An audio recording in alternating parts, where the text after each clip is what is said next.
lot to cover, so I'm getting right back into it. As far as the lawyers that are representing the survivors, Paul Cassell is the one that puzzles me the most. And on the surface, he seems like the most good-intentioned. And once again, for legal purposes, this is all just alleged and it's all my own opinions. I am just presenting what my research has come up with. One of the biggest questions I have about Cassell is how he got involved in this case, because he was one of the earlier ones, joining Bradley Edwards in 2008. But in 2008, he was a law professor based out of Utah. So it did make me wonder how he got involved in all of this. And from 2002 to 2007, he was actually a federal judge in Utah. And in an unusual move, he actually stepped down from the position 5 years after he was appointed by George W. Bush. Now, it seems like one of the cases that he was most defined by was Weldon Angelos' case, who was a low-level drug dealer, got caught selling less than $350 of stuff to an undercover informant, supposedly had a weapon strapped to him, though no evidence was ever presented of that. And because of mandatory minimums, he was forced to sentence him to 55 years in prison. And Cassell spent years trying to get this guy released. And honestly, I agree, it was way too much of a sentence for this guy. But in December of 2020, right before Donald Trump left office, he granted Angelos that full pardon, citing Cassell's opinion. Weirdly enough, when you click that link, that opinion seems to no longer be on the official DOJ page. And frankly, that seemed extremely practical of Trump and not like him at all, so I dug a little bit into who he was. And Weldon Angelos was a music producer who worked with Snoop and Tupac. Oh, now it's all making more sense, because we all know there's the Diddy connection, the Tupac thing. I mean, the man was sent to prison just on the word of a criminal informant and for 55 years. Nah, there was something behind that, y'all. Because the man had no prior criminal record and was driving a $55,000 car. Nah, it's weird. It's weird. But you know what? It's nothing concrete. So then I had to dig back further. I know y'all are hungry for where this is going, so let me open up my kitchen and cook. So not only was he a professor of law at University of Utah for a decade, becoming a judge, the same position he returned to after he stepped down from being a judge 6 months before getting involved in this case, but was working out of a university that is famous for the CIA recruiting out of. But he was an associate deputy attorney general from 1986 to 1988. And you'll never guess who was associate attorney general from 86 to 88. Stephen Mother effing Trott. The same Stephen Trott who refused to help the Miami division take down Ron Eppinger, effectively closing his case. And Stephen Trott was apparently offered the FBI director role, but turned it down to become a judge in the appeals court. My guess is because he didn't want to go through the rigorous process and get exposed for his connections. It all makes sense when you find out the attorney general at the time was Edwin Meese, who stepped down in 88, the same time Trott and Cassell did, because of the WedTech scandal. I'll get to that scandal in a second, but Meese immediately went and started working at the Heritage Foundation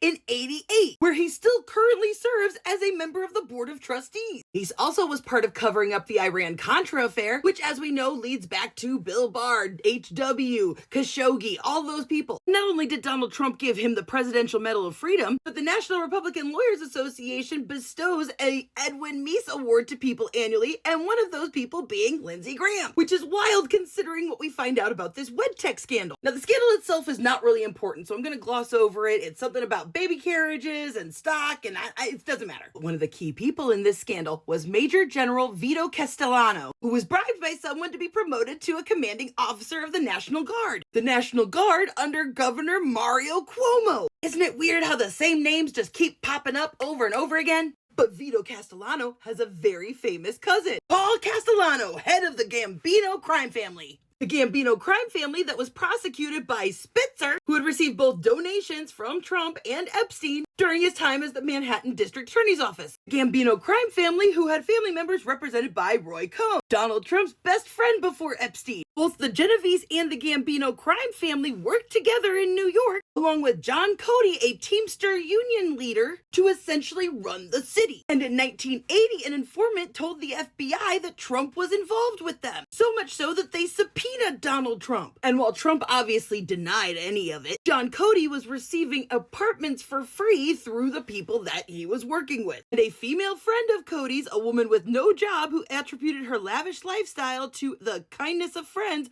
bought 3 Trump Tower apartments right beneath the XXX where Donald lived with Ivana. Trump also helped the woman get $3 million mortgage without filing a loan application or showing any financials. And in Ron Eppinger's FBI report from 1984, they talk about somebody who is redacted getting unprecedented access access to the Teamsters pension fund in the southern states, which included $4.6 million for a 500-acre piece of land and $15 million for a hotel in the Poconos Mountains. Now, I have not been able to find out if there is a connection, but there was an Arnold Rothstein, nicknamed the Brain, who was a mentor to several future crime bosses. As we've already established, Scott Rothstein had massive mob connections, which he admitted in his deposition, along with talking about how he had fooled so many politicians. Here's a list of them. I'm not going to get to them, but I think you'll find it fun, including Joe Lieberman and John McCain, to whom he funneled $1 million to in his 2008 presidential election campaign. Joe Lieberman, John McCain, who became three amigos later on with Lindsey Graham. And it should be mentioned, just because we're tying it up with a bow, that John McCain once represented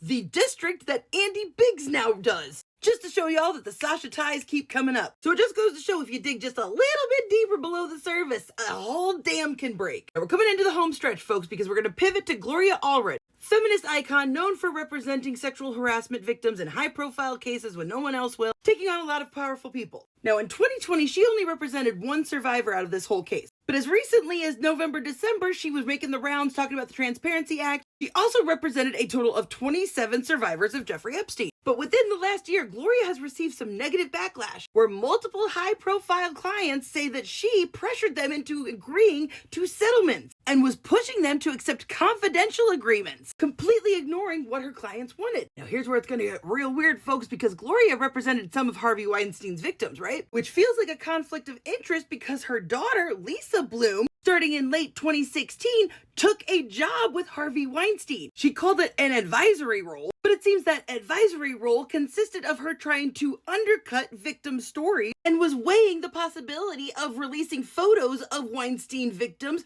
with very friendly poses with Harvey, even offering Ronan Farrow opposition research on Rose McGowan. Remember, this is the same time that David Boies and his law firm that was representing Virginia and the other survivors were also using Mossad intelligence to get dirt on the victims. Now get this, Lisa Bloom not only represented Lisa Harth as she came forward with the other accusers of Trump, who had filed a lawsuit in 1993 accusing Trump of trying to grape her, an accusation that Epstein basically confirmed, offering photos of the girl who was named in Jill Harth's lawsuit as a witness not only to Jill's attack, but had her own encounter that night. But Lisa Bloom also represented Katie fucking Johnson. That Katie Johnson. Now remember how Katie Johnson suddenly disappeared in November, canceling her press conference, voluntarily dismissing her own lawsuit, never to be seen or heard from again? In which at the exact same time,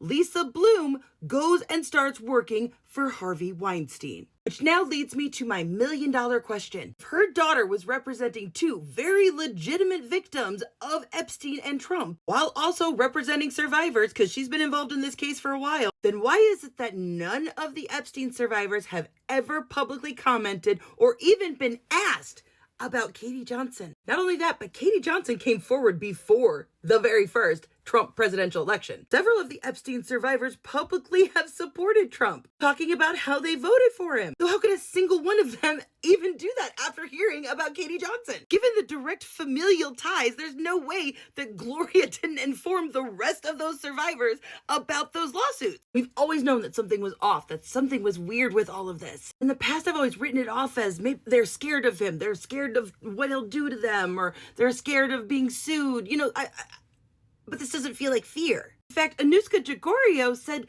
that they're friends, that she attended Donald's wedding to Melania, and that he's adorable. He's always been so kind to me. Last week, after Sasha, after Molly came out, things are starting to click now, aren't they? They are for me. Are they clicking for you? This weekend, I'm going to be doing an entire timeline of all the lawsuits, and I think you're going to get a clearer picture like I have.